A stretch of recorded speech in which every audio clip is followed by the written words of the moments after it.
नमस्कार मंडळी. उपवासाचा वडा. तर उपवासासाठी तुम्ही साबुदाणा वडा, बटाटा वडा उपवासाचा हे बऱ्याच रेसिपी बघितले असेल. पण आज आपण उपवासाचा मिरची वडा कसा बनवायचा हे बघणार आहोत. खूप सोपी आणि खूप इंटरेस्टिंग रेसिपी आहे. तेवढीच खायला सुद्धा खूप टेस्टी आहे. तर चला करूया रेसिपीला सुरुवात. त्यासाठी सर्वात आधी जी भजीची मिरची असते म्हणजे अशी जाडसर जी मिरची असते ते आपल्याला घ्यायची आहे आणि याला मधोमध अशी चीर द्यायची आहे आणि याच्यातले जे बी आहे हे आपल्याला काढून घ्यायचं आहे. हे बघा या पद्धतीने खूप जास्त याच्यात बी नसतात किंवा हे जे मिरची आहेत ते खूप तिखट सुद्धा नसतात, पण ह्याचे आतले जे बी आहे हे आपण थोडेसे काढून घेऊया. म्हणजे याचे आत आपल्याला थोडंसं सारण भरून घ्यायचं आहे, म्हणून आपण हे जे मिरचीचे बिया आहेत हे काढून घेणार आहोत. या पद्धतीने आपल्याला जे सर्व मिरची आहे याच्या बिया काढून घ्यायचं आहे. हे बघा या पद्धतीने. तर मंडळी, आजची रेसिपी तुम्हाला जरा जरी आवडली असेल तर प्लीज एक लाईक करायला विसरू नका. आणि तुम्ही कोणत्या देशातून, कोणत्या राज्यातून किंवा कोणत्या प्रदेशातून ही रेसिपी बघताय मला कमेंट करून नक्की कळवा, म्हणजे मी तुमचे आभार मानू शकेल. तर इथे बघू शकता तुम्ही हळूहळू करत ते मिरची आहे याच्यातले सारे बी मी काढून टाकलेले आहे. हे बघा या पद्धतीने. आता आपण हे जे बिया आहे हे एका बाजूला ठेवून घेऊया. त्यानंतर एका बाउलमध्ये मी एक छोटा मध्यम आकाराचा बटाटा उकळून स्मॅश करून घेतलेला आहे. हे बघा या पद्धतीने. आता आपण ह्याच्यात 2 चमचे इतकं भाजलेले शेंगदाण्याचे कूट याच्यात ॲड करून घेणार आहोत. हे बघा या पद्धतीने. त्यानंतर आपण याच्यात चवीपुरतं मीठ ॲड करून घेऊया. त्याचबरोबर थोडीशी ठेचलेली अर्धा चमचा इतकी हिरवी मिरची आपण ह्याच्यात ॲड करून घेऊ आणि त्यानंतर हे जे पूर्ण सारण आहे आपल्याला थोडंसं मिक्स करून घ्यायचं आहे. या पद्धतीने खूप सोपी रेसिपी आहे मंडळी, पण थोडीशी वेगळी उपवासाची आजची ही रेसिपी आहे. तर एकदा तुम्ही ही रेसिपी नक्की ट्राय करा. आता आपण बटाट्याचं मिश्रण थोडंसं मिक्स करून ठेवलेलं होतं.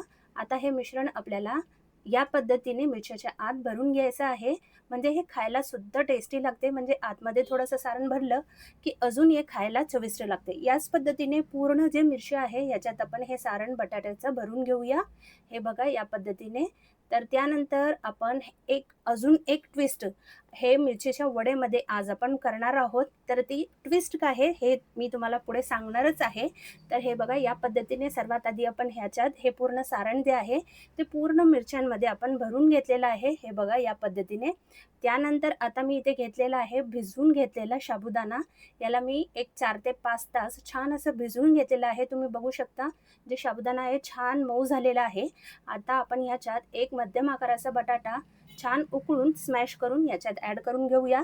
त्याआधी आपण इथे 2 चमचे भाजलेले शेंगदाण्याचा कूट याच्यात ॲड करून घेतलेला आहे. उकडलेला बटाटा आपण याच्यात ॲड करून घेतलेला आहे.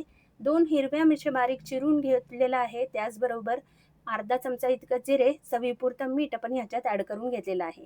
आता उपवासाला यातले कोणताही पदार्थ तुम्हाला जर चालत नसेल तर ते तुम्ही नाही टाकलं तरीही चालेल, काहीही हरकत नाहीये. हे पूर्ण मिश्रण व्यवस्थित आपण मिक्स करून घेतलेलं आहे.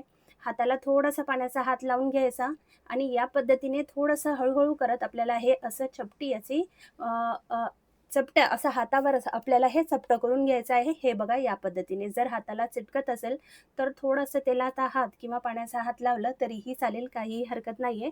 त्यानंतर जे आपण सारण भरून घेतलेली हिरवी मिरची होती, म्हणजे जे भजीची मिरची होती, ते आपल्याला याच्यावर ठेवायचं आहे आणि पूर्णपणे जे साबुदाण्याचा वड्याचं जे मिश्रण आहे याच्यावर आपल्याला लावून घ्यायचं आहे.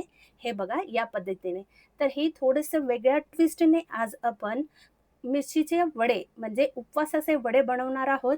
जे खायला खूप टेस्टी लागते, कारण आपण ह्याचे आत सुद्धा बटाट्याचं सारण भरलेलं होतं आणि वरून आपण साबुदाण्याचे जे वडे असतात याचं सारण याच्यावर लावून घेतलेलं आहे.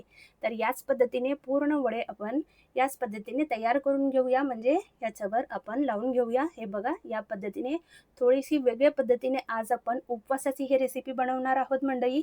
नेहमी आपण उपवासाचे साबुदाणे वडे बनवतो, बटाटे वडे बनवतो, साबुदाणा खिचडी बनवतो, पण ही थोडीशी वेगळी पद्धत आज आपण वापरून हे मिरचीचे वडे बनवणार आहोत. ते दिसायला जितके सुंदर लागतात, खायला सुद्धा तितकीच टेस्टी लागतात.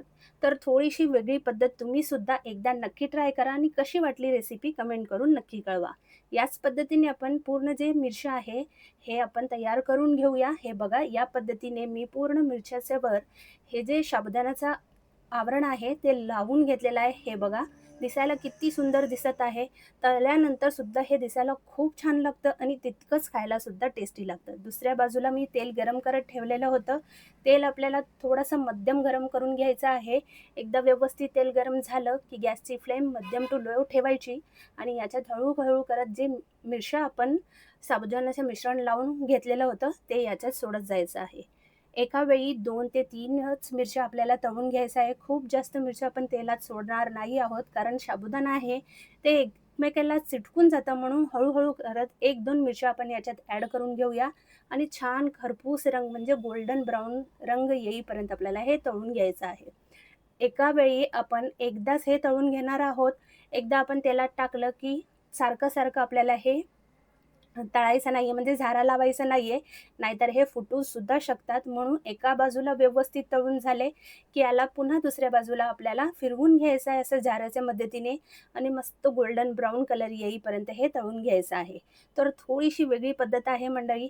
तुमच्याकडे उपवासाला काय वेगळं बनवलं जातं किंवा एकादशीला एकादशीच्या उपवासाला काय वेगळं बनवतं हे कमेंट करून नक्की कळवा. तर इथे तुम्ही बघू शकता वड्याचा जे कलर आहे मस्त छान असं गोल्डन ब्राउन आलेला आहे.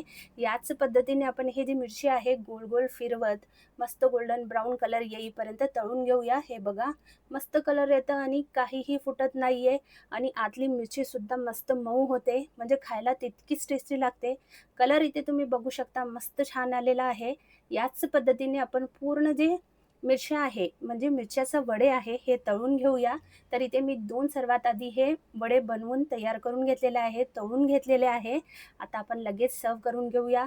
सर्व्ह करताना तुम्ही हे वडे उपवासाची चटणी किंवा दह्याबरोबर सुद्धा सर्व्ह करू शकता किंवा असं जरी खाल्लं तरीही खूप टेस्टी लागतं. वरून क्रिस्पी आणि आतमध्ये मऊसूद असे हे मिरची वडे बनवून तयार होतात. तर लगेच आपण सर्व्ह करून घेऊया. त्यासाठी सर्वात आधी मी इथे थोडंसं गोड दही घेतलेलं आहे. ह्याने सुद्धा हे खायला खूप टेस्टी लागतं आणि त्याचबरोबर उपवासाची चटणी घेतलेली आहे. ही चटणी कशी बनवायची हे याच्या आधीसुद्धा मी जे व्हिडिओ अपलोड केलेले आहेत त्याच्यात ही चटणी दाखवलेली आहे. त्याची लिंक मी वर आय बटनवर देत आहे. तिथे तुम्ही जाऊन चेक करू शकता. तर ही उपवासाची चटणी आणि त्याचबरोबर हे गरमागरम आपले मिरची वडे बनवून तयार झालेले आहे मंडळी. कलर तुम्ही बघू शकता मस्त छान आलेला आहे.